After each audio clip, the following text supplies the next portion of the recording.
All right, so we got a few folks in. I'm gonna wait for some more attendees before we get started, but want to welcome you all to the webinar and say thank you for coming. Just so happens to be Fancy Friday here today in the Festa household, so I'm dressed up just like I would be in the store. We even took the opportunity to do some family portraits with, there we go, virtual backgrounds making it disappear. Oh, there we go, there we go. There we go. There we go. Yeah. So using up my very dwindling supply of Polaroid 4x5 film to do some family portraits on Fancy Friday. There you go. No, right? Might as well take the extra time to do that kind of thing. Yeah, I was gonna say I even put on a button-down shirt today, and then I covered it up with a jacket.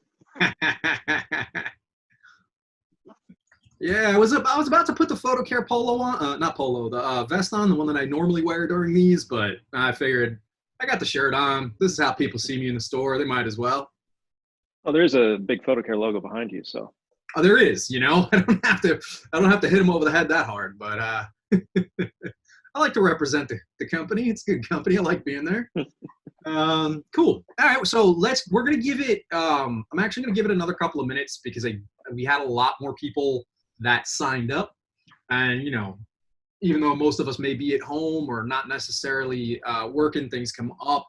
So I want to give those folks the time to get here. I'm not gonna delay all of you that are prompt today, but we do want to give it just a few more minutes for folks to log in. So bear with us for just another few, and we will get started in a second.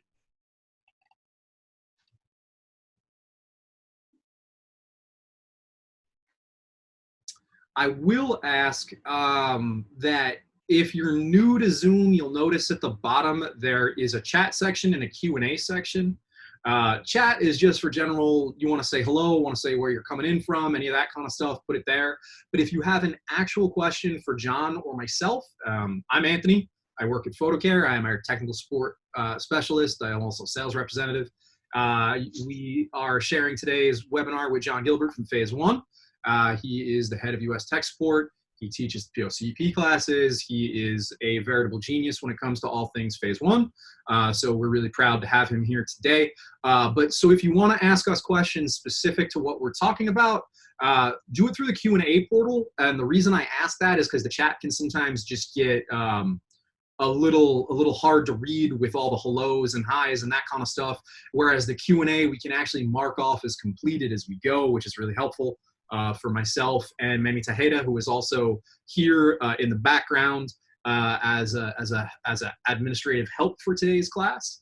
So he might drop a few notes or stuff into the chat section for you throughout today. But like I said, if you have questions related to what we are going over, please ask them in Q&A. For the most part, what we're going to be doing is just kind of going through John's presentation, which is a mix of slides and files in Capture One, and we'll do most of the Q&A at the end. But if there's anything that's like super relevant or really critical to what we are discussing at the moment, then I'll break in and ask that question to John as we go, or just answer it as we go. So that's kind of be how we kind of roll with everything today. So that's where we are at. Looks like the entries have kind of started to slow up a little bit. It's only about 2 minutes after, but so I'm going to start with our intro. Welcome to Foto Care's bite-sized virtual learning on frame averaging and dual exposure with Phase 1 hardware. It's a new Phase 1 Labs tool that is available in the IQ4 platform. And it's really kind of a little bit of revolutionary tool, creative tool in, at least with frame averaging is more creative, whereas dual exposure is more to extend your dynamic range. John has some slide presentations that he will walk through and share. And, it's going to be a nice small, like hour long what we're doing today. It's kind of the bite-sized virtual learning form factor. We try to keep it to about an hour. We cover a whole lot of topics. If you're interested in some of the other things that we're going to be exploring next week, head on over to photocare.com, and our events page has everything listed out there.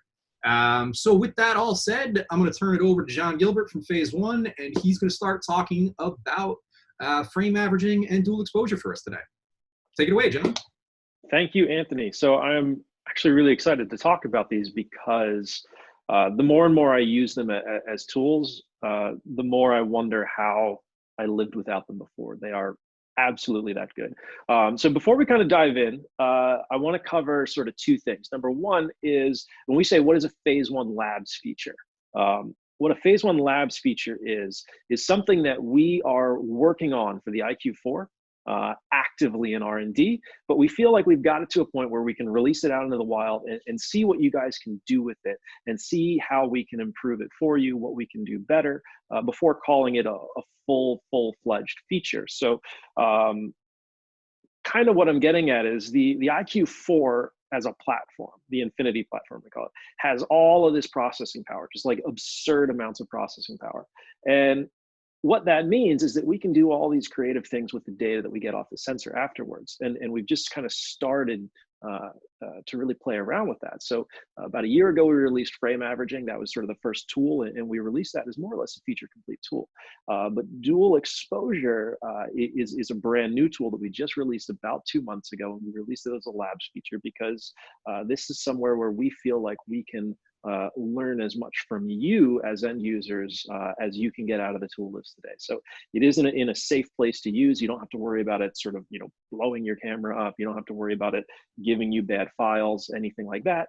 It works really, really well, but we do want to see how we can expand it for you in the future. So later I'll talk about how you can give us feedback on that, but that's what we mean when we say that it's a labs tool.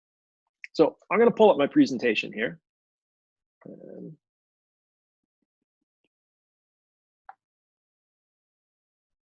Where is it?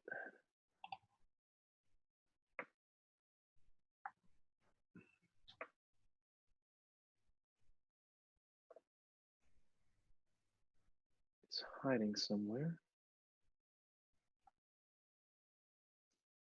There we go. Are you seeing the dual exposure goodness? I'm seeing IQ4 frame average noise.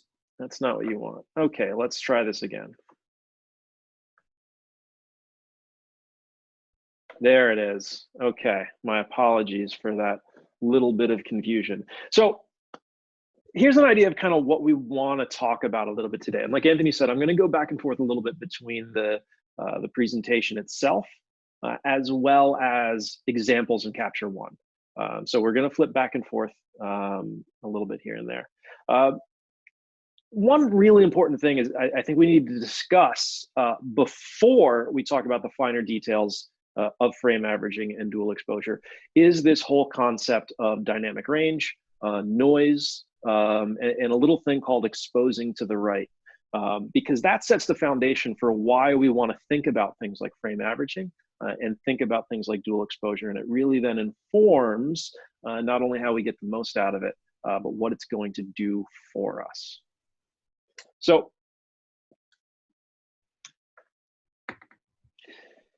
starting with this idea of dynamic range and how sensors work, I'm going to start, and I am going to kind of overly simplify this. If you really want to dig into the nitty gritty, there's a lot more going on. But in general, when it comes to image quality is based on the amount of signal we can get. And the signal is actually the number of photons being captured by the pixel itself, right? So the more photons we capture, the more signal we have, the better image quality we can have.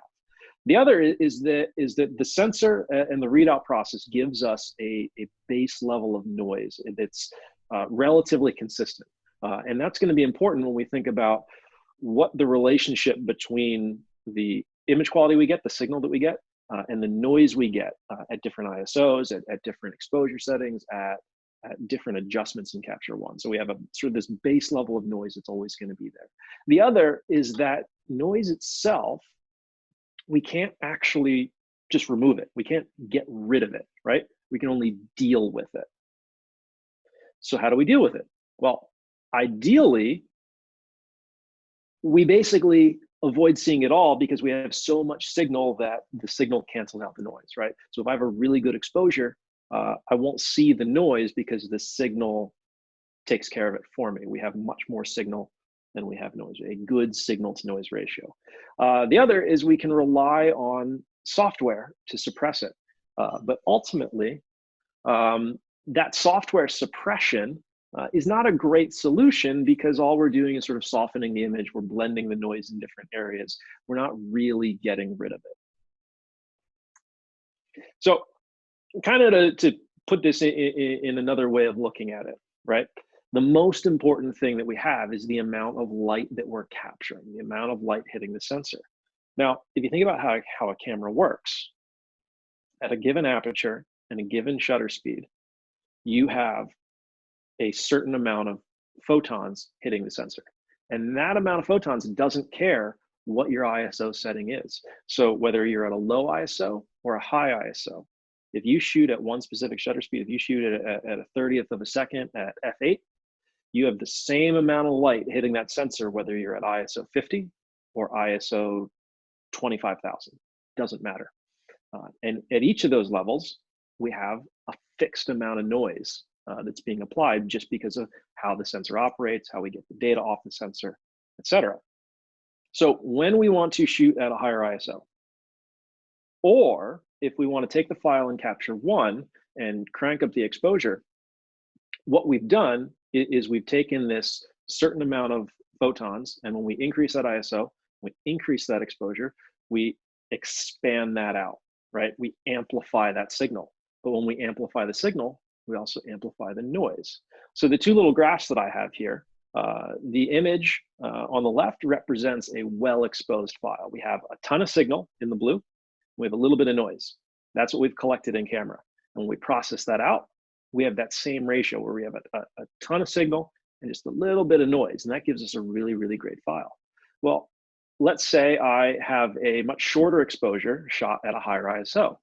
Well, same amount of noise, but a much smaller amount of photons collected, a much smaller level of data. So when we process that out and we amplify those photons to give us a brighter image, we also amplify the noise. And so we have a noisier file. And again, it doesn't matter whether that was a short exposure at a high ISO or a short exposure at a low ISO. If I'm increasing that exposure in software, or I'm increasing that exposure via ISO, we've expanded both the noise and the signal. So if we look in our shadows and we're trying to boost our shadows, even at a low ISO, we're going to produce a lot of noise. So our goal then is to capture as many photons as we possibly can, capture as much light as we possibly can. But like I say at the bottom, too much light can ultimately be a bad thing, because if we put too many photons in the pixel, if we overload the pixel, if we fill up the pixel to its point of full saturation and then go beyond it, we now get a thing called clipping. And with clipping, that means that all those pixels in one given area have all maxed themselves out. There's no differentiation between pixels. So when I start to try to recover those highlights and recover some detail in those highlights, there's nothing there anymore. So our goal then is to get as much light onto the sensor without clipping, right? So physics, it basically limits how much light we can actually capture in a given exposure. We can only capture the number of photons that are physically passing through the lens, right? Physics becomes a limit. So what do? One technique, and sort of the biggest technique that we've had for so long, and we can do this with every camera, is called expose to the right. And I'll show you an example of this in a minute. So we'll get away from just the words. But exposing to the right means that we get the optimal amount of light. So in other words, as much light as the sensor can handle without clipping our pixels. Now, it could be that this looks like the perfect exposure. It could be that this looks like an exposure that is too bright. But we have the optimal amount of data on the sensor. We have the most light in the highlights, most light possible in the midtones, most light possible in the shadows. And that means we have the best possible data throughout that entire file. So an example of that sort of looks like this. So this is just a a shot of some mountains and sky and some nice clouds. And if we say that the image on the left is what we really want that sky to look like, well, that's not actually the ideal exposure. If I photograph it 2 stops brighter, you can see the sky actually now does look too bright, but as long as I haven't clipped that information, I can take my exposure and drag it down and get the exact same sky as I have in that first shot, right? I can always make the image darker in software. But what happens between these 2 different exposures when we recover the shadows? So in the image that we sort of exposed for the sky and said, okay, this is what I want the sky to look like, there is almost no light on those mountains. So if I increase the exposure of that image, I get a lot of noise. But in my shot, which was captured 2 stops brighter, the mountains still appear very, very dark. They still appear almost black. But when I recover those shadows, you can see there's a lot more information in there. It's a much better exposure. So if I take the image on the right and I pull back the highlights and pull up the shadows, I can have a wonderful sky and I can have wonderful information in my shadows. It's sort of the ideal exposure in this situation. But what else could we do, right? Well, multiple image bracketing. Again, we can do this on every camera. I can capture 1 image at the ideal exposure. I could capture 1 image 2 stops brighter than that for the shadows. I could capture 1 image 2 stops darker than that for the highlights. And I could blend them together in post-production, right? But that's also a lot of work. I've got to use different programs and I've got to rely on how those programs are blending the images together. So what we have in Capture One, or not through Capture One, in the IQ4 is we've introduced 2 tools. We have frame averaging and we have dual exposure. And we're going to talk about what each one of those does. Each of these gives us ways to capture more light than we can capture in a single shot. So let's start with frame averaging. Frame averaging really sort of does 2 different things when we think about it. It does them simultaneously, but we sort of see 2 different effects from frame averaging. The first effect is illustrated in the middle 2 images, and of course in our overview image, and that is that we can get a long exposure under any circumstance, and we don't need to use a neutral density filter. So the image that we've captured here ends up being about a 2-minute exposure that's done in the middle of the day, right? Normally I might need a 10-stop neutral density filter. In this case, we just did 2 minutes worth of shots at 125th of a second, right? So we get this nice glossy sea effect. We got this nice long exposure effect, and we didn't have to bring any filters along. The other thing that we do is that through the course of doing a frame average, we end up canceling out all the shadow noise.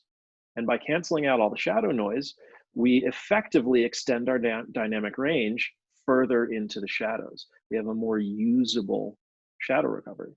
So the images there on the right are just showing you a single capture with the noise reduction turned off, and it's fairly noisy in the shadows. And then the bottom is the frame average noise reduction also turned off in the shadows. And it's a much, much cleaner file. So let's talk about what frame averaging actually is. So in a frame average, what we're going to do is we're going to set the exposure for every individual frame. And then we're going to tell the camera just how long to expose for. And so what ends up happening is the IQ4 ends up taking picture after picture after picture after picture. But what it doesn't do is it doesn't actually save those files out. So if I do a frame average that's comprised of 2,000 images, the digital back's not trying to store 2,000 raw files. There'd be no way, right? The amount of processing to do that would be absolutely insane. What we're doing is we're actually taking the luminance readouts from every pixel, and we're just continually adding them up. So if you look at my example here, I did just a cross section of let's say 9 pixels and gave each one a luminance value. And so as we're doing our frame average, we're adding up all those values for the individual pixels. So we just get a big stack of data. At the very end of that, we divide it by the total number of frames, And that gives us our final value for each pixel. So we take this shot and this shot and this shot, and we just keep adding up the data. And if we thought of them as individual frames, right, we've got all these little individual frames, and we combine them together, we get the average for each pixel. And that gives us our motion effect. It gives us our cleaner noise, etc. Let me switch over and I'll show you what that actually looks like on the digital back.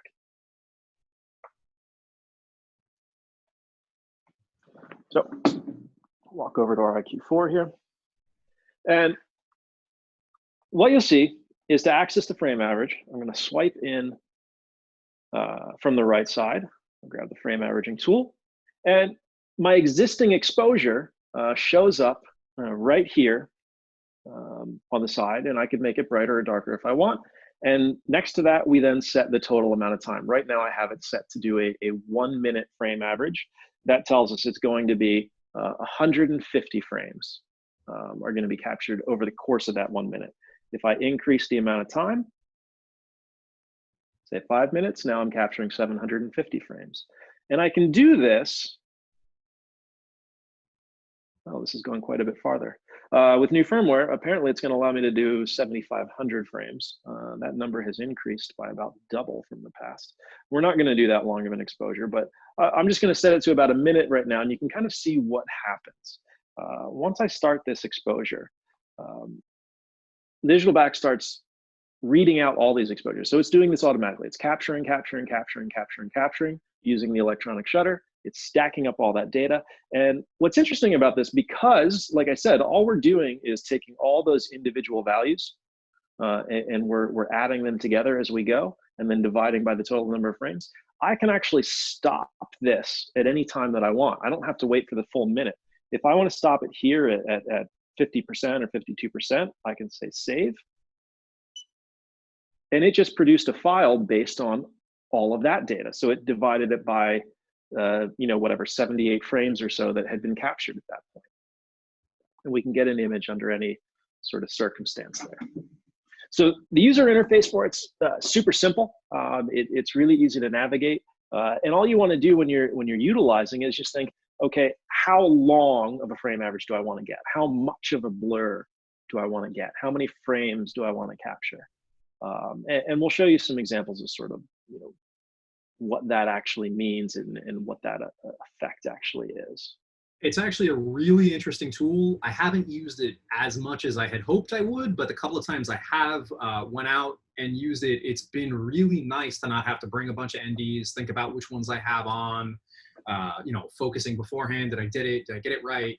I do want to make mention, make sure before you set up an 8 minute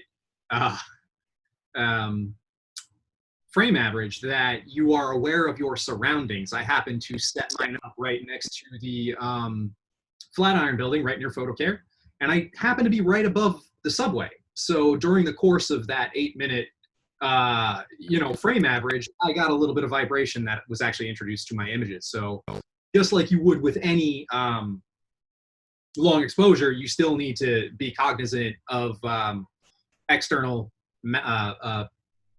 influence on your image capture. Yeah. So here's an example. So this is one that I shot one of the last times that I was over in Copenhagen, and this was done actually on a little Alpha TC, I believe, 35 millimeter lens, IQ4 150. This is a single capture with the electronic shutter at 125th of a second. So you can see we've got people cycling on the bridge, people walking, people out. We've got all the water. There's a duck or a pigeon or a seagull or something. Everything there that you expect. Here is the 2 minute frame average version of it. So again, this is comprised of 2 minutes worth of captures at 125th of a second. So no neutral density filter in front of the lens, just let it continuously capture and then average all that data together. And the people more or less disappear. You can see a little bit of ghosting here. If we did an even longer frame average, we would have even less of that ghosting. Our water becomes nice and smooth and glossy. we get this really nice effect. Now, like we said, the other thing that we get out of this is that as sort of a byproduct of this, we also get kind of a lack of noise. And I'll show you that example here and here. These are both zoomed in pretty closely. This is the example from the presentation. Single capture here on the right, frame average on the left. Both of these images have the noise reduction completely turned off. So noise reduction is at 0, but again, we're getting much less noise when we do the frame averaging. And that happens for a couple of reasons. Number one is that noise is random. So once we start adding together a whole bunch of different noise patterns, they begin to cancel each other out. The other is just the concept, if you think about it, I don't have, in this case, 125th of a second worth of light. I have nearly 2 minutes worth of light to work with. So we've also increased that signal to noise ratio. Kind of another good example of that is these are some shots done at a high ISO, 6400. So here's ISO 6400. This is noise reduction turned on. This is noise reduction turned off.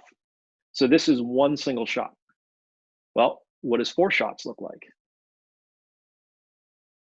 A little bit cleaner, right? 16 shots, a little bit cleaner still. 32. That's not the right one. This one. Again, this is no noise reduction. So our noise continues to go down as we add shots. Here's 128 captures with no noise reduction. So it's that randomness of the noise getting added together and added together and added together that we end up canceling out the noise as well through frame averaging. Now, the other thing that we start to think about with frame averaging is this idea of how the sensor works and how does that affect what we're getting.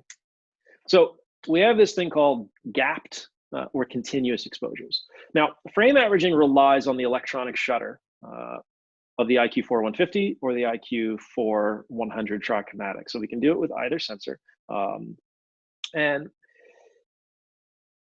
when you run the electronic shutter, you have a certain amount of time that it takes for the sensor itself to scan from the top to the bottom.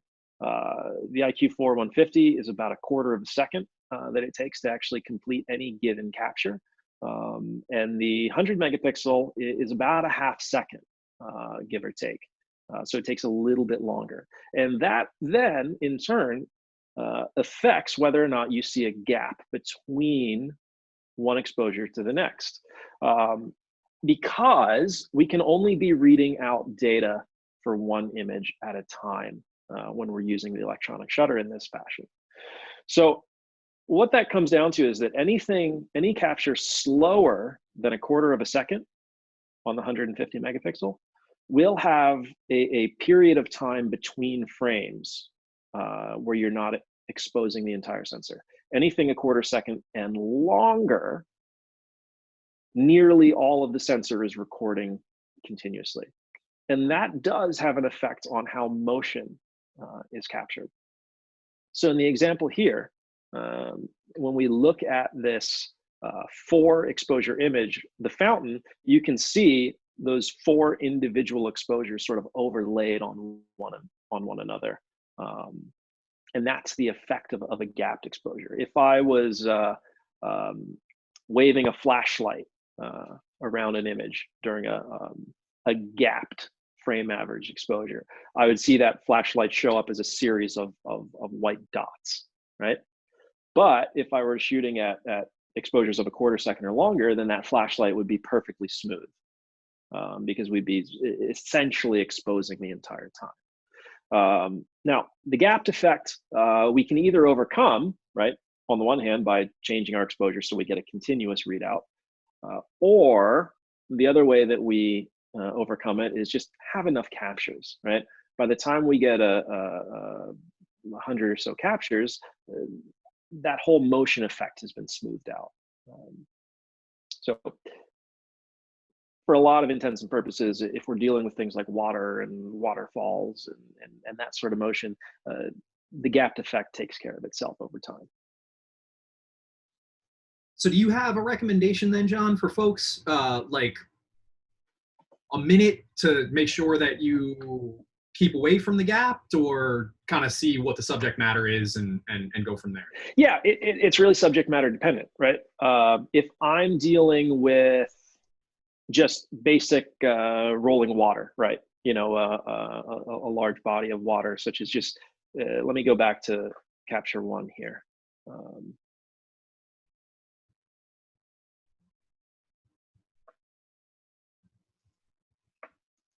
Right, if I think about this image, the water itself, I don't necessarily see, you know, the gapped effect kind of in a lot of ways. Actually, here I do kind of notice it. This is, Yeah. Oh, this is the 4-frame shot. So yeah, we're definitely going to see it in the 4-frame shot. But if I'm at about, let's say 32, right, you can see how at 32, you see it a little bit in sort of the spurts of water, but you don't really see that effect in the pond itself, or at least not in a way that you're that concerned about.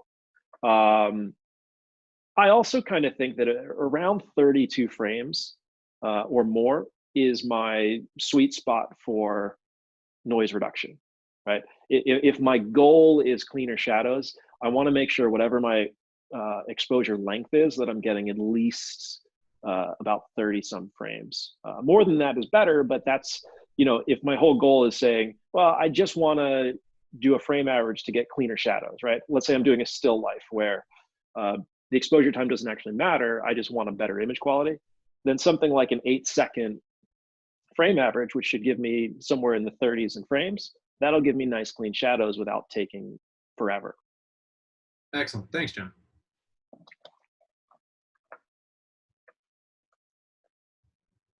The other thing that I would just kind of think about a little bit with this, I think that's, let me go back here, is I kind of tried to summarize some of the benefits and considerations, right? So the benefit is obviously, if we want to do a long exposure, we don't need a neutral density filter. And that's good, not only from a side of convenience, right?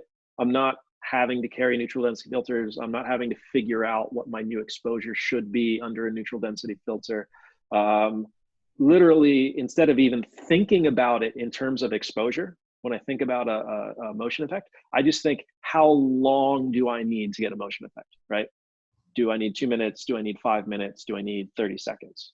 What's the motion effect that I want? And so that's how I think about how long to do a frame average, because it doesn't matter whether the frame average is 2 seconds or 30 minutes. The exposure is going to be what I set that initial exposure to, right? I'm never going to blow out my highlights. I'm never going to sort of block up my shadows, that kind of thing. So obviously that's a huge benefit. The other problem with neutral density filters is that anything that you put in front of your lens is effectively lowering image quality in some way, right? So what we do see from neutral density filters sometimes is we see a little bit different color transmission, right? Depending on the quality of that, we could be losing some level of sharpness and detail, resolving power. With frame averaging, we don't have to worry about that. The other thing, which is actually really, really interesting about this, is that because we get such good data, we actually exploit the raw file compression that phase one is. We're already really, really good at compressing a raw file. This makes it even better because we don't have to account for noise in the shadows. We get better image quality. And also, it just actually makes the math work better. So we often save anywhere from, I said 5 to 15%. I've even seen that 20% savings in file size using frame averaging. So you're taking all of these frames and then getting a smaller raw file on disk. which is also really nice. So we think about considerations. Does my shot involve motion? And do I need to think about how a gapped or non-gapped exposure works for that? And the other thing is, I ask sort of here, am I capturing fleeting motion? And because this is where you can start to see some weird things. And I want to show you two examples of this.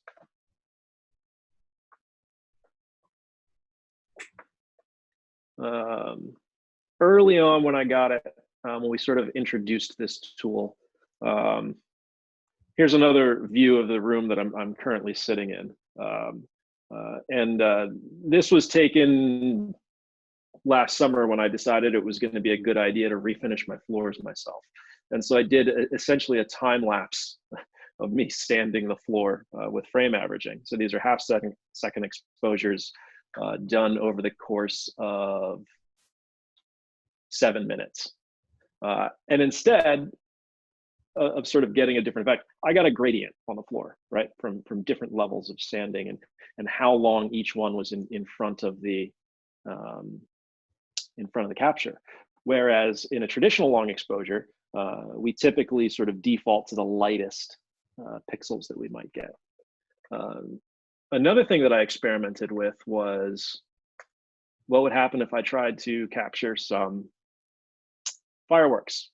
One thing I've learned moving to Long Island about 5 years ago is that 1 in 10 people puts on a professional fireworks show every weekend in the summer in Long Island. My dog hates that. My daughter loves it. What can you do? But anyway, I wanted to see what that would actually sort of look like. And the effects of that got a little bit weird as you're blending black and white over time.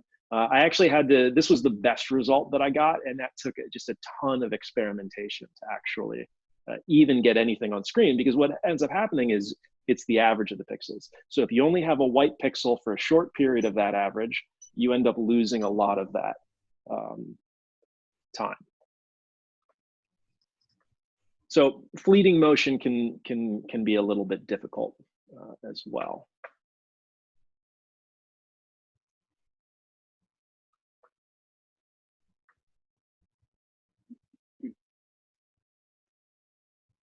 The other thing is, when we talk about drawbacks, right? And this drawback is going to make a little bit more sense when we talk about it in the context of dual exposure, is that trying to improve the shadow noise does require a certain minimum amount of capture time. I usually think I need at least 8 seconds of capture time or frame average time in order to clean up my shadows effectively, or do a really a worthwhile job of it. So at minimum, I'm talking 8 seconds. A lot of times I might be talking more. Now, dual exposure is this brand new tool that we just introduced. And this actually relies on the 150 megapixel backside illuminated sensor itself. We are exploiting a specific run mode of the sensor, which is what we call dual readout. And so the little graphs I tried to figure out what was the best way to illustrate this. So imagine both the green and the orange panels here sort of scanning their way down that blue sensor. So in normal single readout mode, like we use in frame averaging, we can't start that new capture until the first one is basically complete.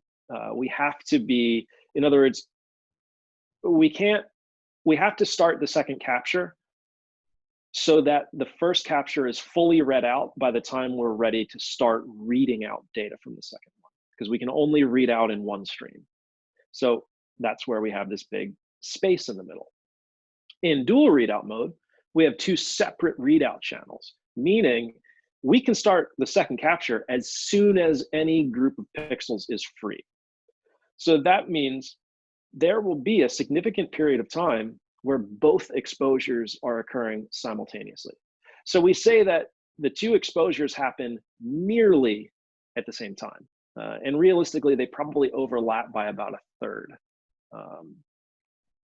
And that's going to be very, very important when it comes to actually making this tool work. So we take 2 different exposures. We take one exposure as you've set up the camera to be, and then the second exposure 3 stops brighter than that. So essentially, one exposure for the highlights, one exposure for the shadows. When they're read out, they are two separate files in the digital back. We save them as one raw file. And that one raw file is then readable by Capture One. It's actually readable by just about anything that reads an IQ4 150 file, but if you want to exploit the second exposure in there, you need Capture One. And so what will happen now is then Capture One can pull shadow information from that second embedded file. So it's something like this. If we kind of compare and say our single exposure, IQ4 150 has about 15 stops of dynamic range, which is a phenomenal amount of dynamic range. I can't stress that enough. And you'll see it when we look at some comparison images in a minute here. But that 15 stops of dynamic range obviously still gives us some limits. So when we have a very, very high dynamic range image like this, where we have bright skies and then a really dark building sort of behind the sun where we've got a lot of shadow, when we pull up that shadow detail, well, there's still going to be some noise in there, right? So some highlights in this shot might have been blown out. Recovering the deep shadows has some noise, but we're dealing with 15 stops of dynamic range. Well, in our dual exposure image, I have one image where I can shoot it a little bit darker to begin with to make sure that I haven't blown out any of my highlights. Then the second shot is automatically 3 stops brighter than that. And that one, yes, will contain blown out highlights, but we're going to ignore them. And we're just going to use that improved shadow information. So when I read that in Capture One and I start recovering the highlights, it's drawing from that better data. And so I effectively end up with 18 stops of dynamic range. And that's an absolutely huge number. Saying that we're going to add 3 stops of dynamic range is, we get excited at phase one if we can add a half stop of dynamic range to an image. Like that's a game changer. And here we just added 3 stops of dynamic range. So this is a big deal. So let's look at some of these examples, right? I'll show you that file.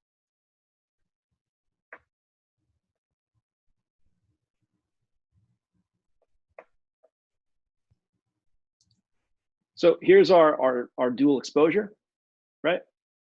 And you can see my shadows. This is the unedited level here. No change to anything. If I zoom in, this is quite black.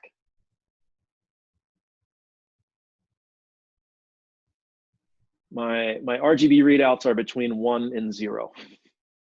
So now if we start to recover the shadows, and we recover some of the black, this is what we have in there. We have all that data in there. And by the way, this is normal noise reduction. This is without noise reduction, right?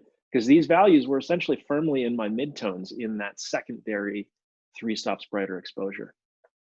So we can get just this phenomenal amount of detail, this phenomenal lack of noise. If we compare that to the same adjustments done on our single capture,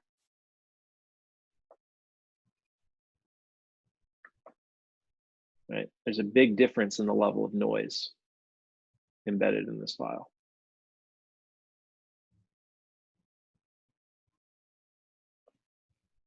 So we utilize this tool as a way of sort of bringing up the shadows. Now, I want to show you a couple other things to think about in this image, which is, and this comes down to the effects of this being a single capture, right? Or the 2 captures occur basically at the same time. And that's what happens to motion. We can take 2 different exposures from any camera, and we can combine them together in a variety of software, be it Photoshop or sort of other sort of HDR ready tools. The problem when we combine 2 different shots together is, what if something moved between those 2 shots? How do we blend that detail? Well, this is a buoy out in the water, right? This water is clearly moving. That buoy is clearly moving. But because these two captures happened at roughly the same time, it's going to be in basically the same spot between those two images. So when we do the blending, it all just works. It all just happens because this is going to take along whatever sort of level of movement was in the darker capture, right? Or the brighter capture. So my initial exposure here was a 500th of a second. So what is 3 stops brighter than that? Well, 1 stop would be a 250th, 2 stops would be a 125th, 3 stops would be a 60th of a second, right? So did I stop most of this motion at a 60th of a second? Absolutely. Another good example that I have for that is, I'll show you these images. So now instead of nice, pretty pictures of Denmark, we're going to look at a lovely picture of Long Island, complete with power lines. So this is, I actually did this yesterday morning. I believe this one is our, that's a dual exposure. They're both dual exposure shots, but there's a lot of wind. Let's put it that way. And if I actually toggle between these, you can see how much the tree is sort of moving between those different shots. Or if I look at this example here, again, branches moving around in the wind. But when I zoom in, I'm not getting double needles. What I'm getting is whatever that motion blur would have been. So again, here, my initial shot was a 200th of a second. So 3 stops brighter than that is about a 1/4 of a second. So I'm getting the amount of motion captured in a 1/4 of a second. And everything's aligned, everything looks right. If there's a bird flying in the sky, I don't get 2 birds, I get 1 bird with a little bit of blur.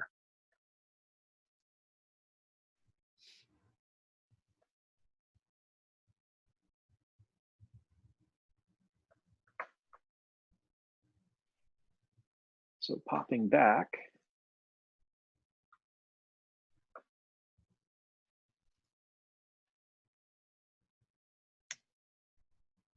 again, what are our benefits? And I'm going to show you some examples of this when we kind of talk about what to use when, right? We can do a little bit more shadow recovery than we can in frame averaging. So we actually get a greater dynamic range than our frame averaging gives us because we're actually drawing on new data instead of just cleaning up the existing data. There's minimal effect from the motion, and it's a natural effect from the motion. Everything lines up. So I'm not dealing with double items. I'm not dealing with sort of crazy amounts of motion. I get a minimal natural effect from that. I can work quickly, right?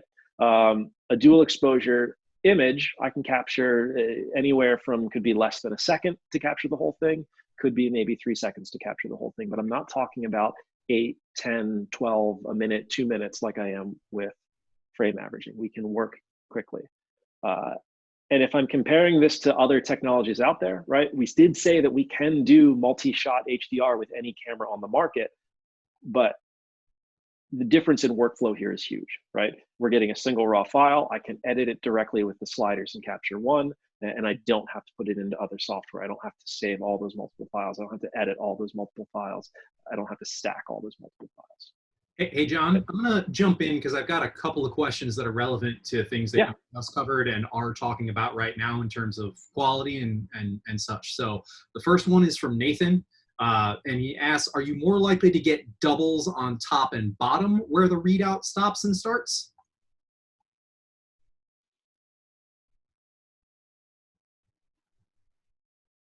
That's a good question. In theory, if you were going to, you could, but it's also important to understand is that the amount of time that you have between there is still mitigated by the exposures themselves. So the total of the readout time, right? The time for the minimum time for a full capture to complete is a 1/4 second on the 150 megapixel sensor. So at the most, that's the amount of gap that you could have between 2 pixels, but you're also exposing all the times in between there. And so that's why you don't actually get the double, you get, let's say, a blur between them, which should be fairly minor. Or, as I'll say here, is the amount of blur depends on the length of the second exposure. And there's a threshold for that too, isn't there? Yeah. So, well, and that's where we have some limitations. So today, like we said, it is a labs feature, and with a labs feature, it comes with certain restrictions. So today, it's limited from ISO 50 up to ISO 400. So 400 is the top level. And then in terms of exposure length, I believe we allow, you know what, it's, instead of me doing this, why don't I just see what it tells me?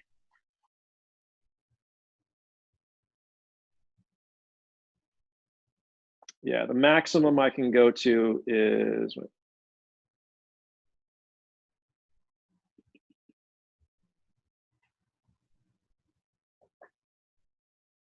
I think I can go up to about 4 seconds on the long end with it.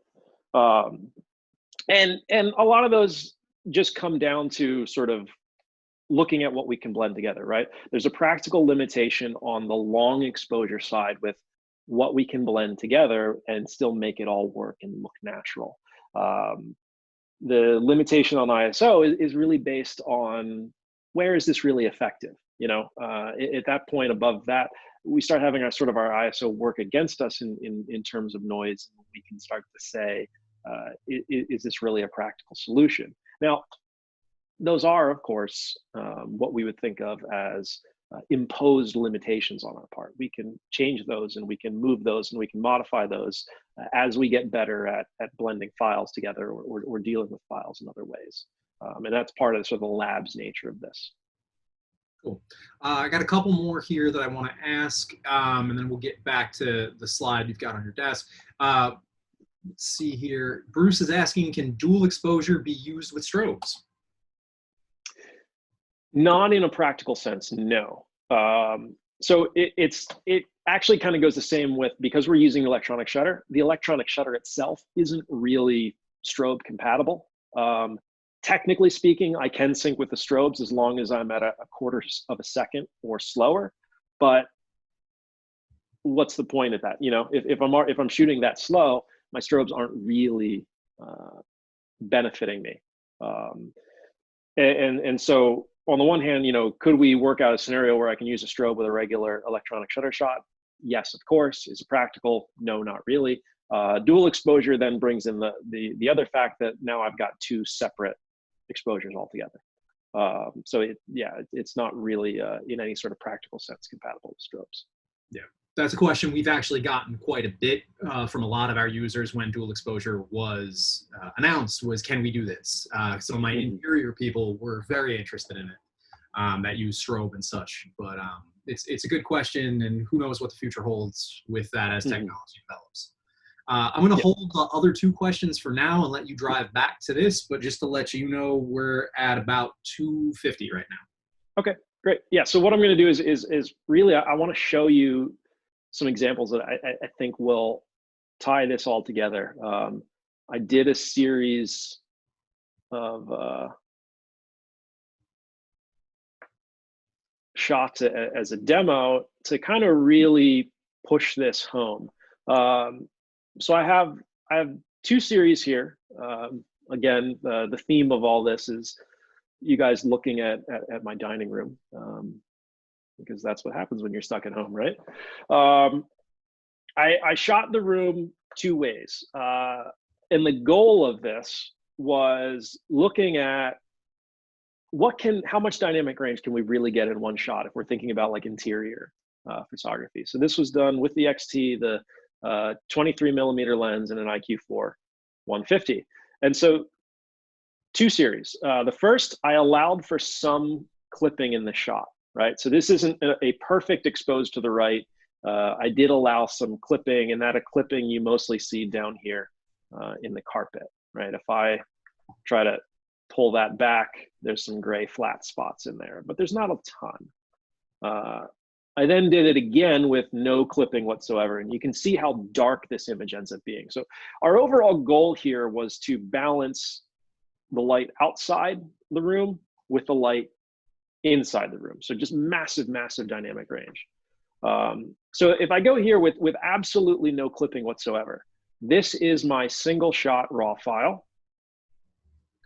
And here I've gone in and edited it for exposure, shadow recovery, black recovery. And I tried to make sure it still looked natural and not too HDR-y, right?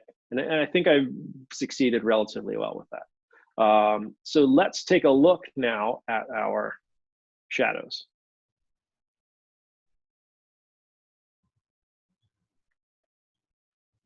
This is my floor post renovation, by the way. So it's going to look much nicer than the last shot. If I turn off my luminance and color noise, there's a fair amount of noise there. But again, if we think about where we started out at, which is blackness, that's still really impressive. This is what an IQ 4150 does on its own. This is without the extra help. This is just 15 stops of dynamic range in the file, right? It's not that bad, particularly if we add back in our noise reduction. But let's take a look at our 2-minute frame average.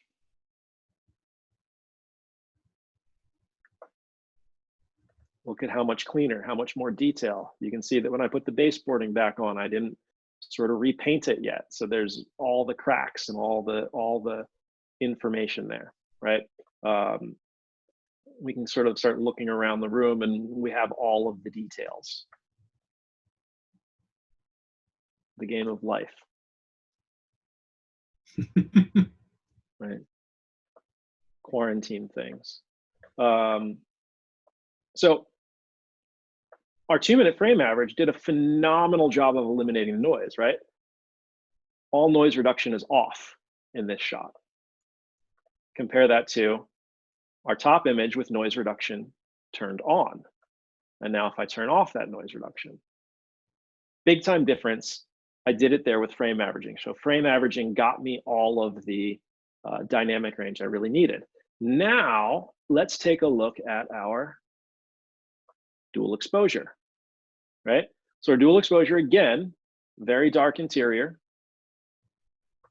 And now we pull up our shadow detail. And most of that I'm doing through sort of shadow recovery, black recovery, a little bit of exposure, etc. Again, we work to make it look very natural. I brought down the highlights a bit to kind of, again, control what's outside the windows. And image quality wise, looks fantastic, right? No noise in the shadows. I've got the noise reduction completely turned off. It looks brilliant. Absolutely brilliant. So when we start thinking about, okay, I captured this room all 3 ways. And which is the right one? Which is the way to go? Is there a wrong one? Well, the first thing we can say is that both the dual exposure and the 2-minute frame average gave me better results than the single exposure. The single exposure is absolutely incredible and absolutely very impressive for what it is, but these are definitely better in terms of image quality. So between the dual exposure and the frame average, the thing to keep in mind is that this dual exposure image took all of about 2 seconds to capture, right? I had a 20th of a second exposure, and then I guess what would be 20 and 10. So this was captured in a matter of a second or two. The other one was captured over the course of 2 minutes, right? So the time savings doing it as a dual exposure is pretty substantial. I then had less to worry about in terms of vibration, in terms of my dog coming into the room or my daughter stomping around or anything like that. The other thing that I should show you in here is I have a black, totally black backpack in the corner here, which totally black backpack in a totally black corner.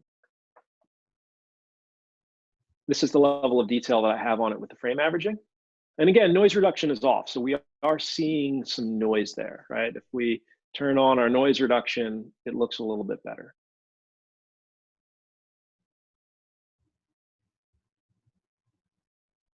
And if I look at my frame average, I didn't quite recover as much. You can see it's much darker there. So let's say we try to recover some more of that. Apologize for the technical difficulties with the kind of setup that John is running with the amount of things that he has. Sometimes it has a tendency to overtax the computer and slow down a little bit between Zoom and everything else. It's a little heavy on the video feed. So what we're actually going to do is jump into a little bit of Q&A right now. So hopefully he can jump out, jump back in, and get his video unstuck. Looks like he is doing that right now. So what I'm going to do is I am going to come back to John. Do we have you back yet or no? I guess not. He is probably working on logging out and logging back in, so I do apologize about that. Let's see here. Frank is asking, let's see. Frank Myers asked, noticed you were using the lower res format, the S. So if you're familiar with the Phase 1 digital backs, they have a couple of different modes as far as file compression. And John, do we have you back yet? We do not. So there's a couple of different modes for file compression, and I actually haven't explored as much shooting them in small versus the large extended. But yes, Frank, to your question, it would be better in the extended. The reason that John, I'm going to guess at this, but this is how it's been for some of the other webinars that John and I have done together. He leaves it in small for this purposes because for the files, he doesn't need the extra file size for these demos, and because it allows it to go through this quicker and take less time. So yes, you should see in the extended file size, you should see slightly better results than with small. It's a little bit, but it's there. So that's the answer to that question. Andrea asked, no auto white balance with dual exposure, right? Will that change? Andrea, I don't have an exact answer on this one. John would probably be better served if we can get him back in. But what I am gonna say is, that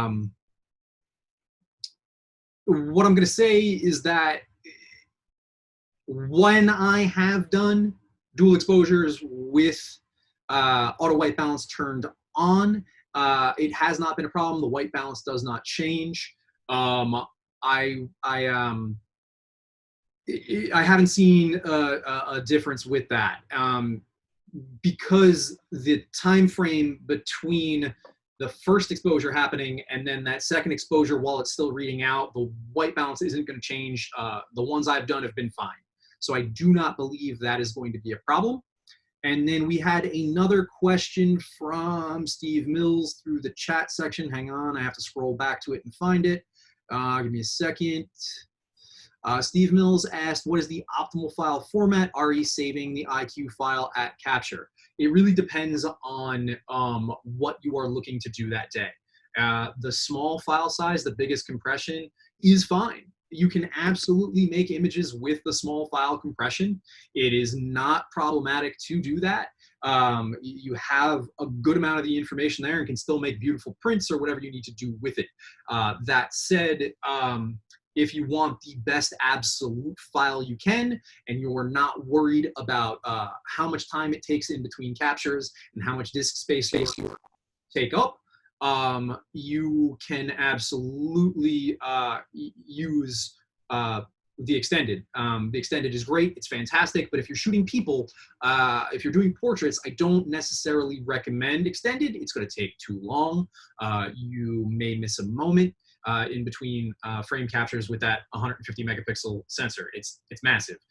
So it really comes down to the subject matter in which you are doing and what you're working with. If you are looking to do and recover your shadows and things, and you're not using dual exposure, you're not using frame average, then I would highly recommend using the extended, because it will give you the best, cleanest, most amount of information that is not compressed. But if you need speed, small is absolutely going to be fine for you there. That said, I am afraid we may have lost John Gilbert. I don't know.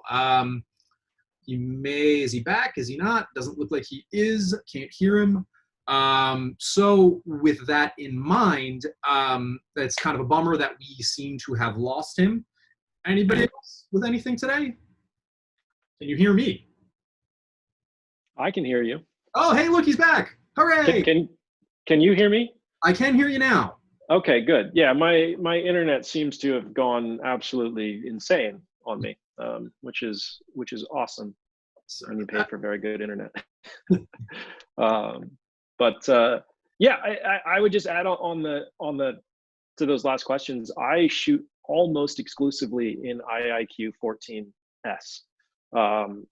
And particularly for frame averaging, because you're actually bringing in all of that data and putting it together, the difference between the file formats becomes almost imperceptible. And even in regular data, the area where you really see the difference between, let's say, the 14 and the 16 is when you really, push the shadows like crazy. You underexpose an image and then push them like crazy. Then we can sort of clearly see the difference between the files. But for well done photography, you're going to have a hard time seeing it, and you can save 50% of your file size. And like I said, if you start working in dual exposure, if you're using frame averaging, the effects of those oftentimes can cancel out those differences. Great. All right. We don't seem to have any other questions from anybody else. His internet may be doing the same thing it was doing before. Yep. That doesn't sound great. So with that in mind, I want to say thank you to John for being here to talk with us today about both frame averaging and dual exposure. Been really amazing having you. We're going to work on some other webinars that we will share maybe in another couple of weeks. Foto does have a full webinar schedule for the next 2 weeks. So if you want to see what else we're talking about, what other products, what other pieces of software, things like that, head on over to the PhotoCare events page. Just go to photocare.com, and then our events tab will have everything listed. All of these webinars are free, so feel free to sign up, learn some things, spend some time with us. We really do appreciate you coming out today to spend some time with us. I really want to thank John. I want to thank the whole Phase 1 team. I want to thank the PhotoCare team, both Manny being here helping, John Kosha in the background, getting all of these emails and everything out. We really appreciate you coming through and spending some time with us to learn today. So thank you so much on that. And John, I'll let you do the outro. Sounds good. Thank you very much, Anthony. And thank you everybody for coming and sitting through this today. Sorry about my little internet troubles at the end, but fortunately it happened at the end and not the beginning. Yes. So yeah, stay tuned and we'll do a few more of these in the future. Again, if you have any further questions, don't hesitate to reach out to Anthony. You can also visit us on our website, support.phase1.com. If you are using dual exposure and you have feedback for us, send us that feedback either via support case or you can do it at feedback@phase1.com as an email. But please only do that if you're actually giving us feedback about dual exposure. Everything else should go through regular support channels. Yeah.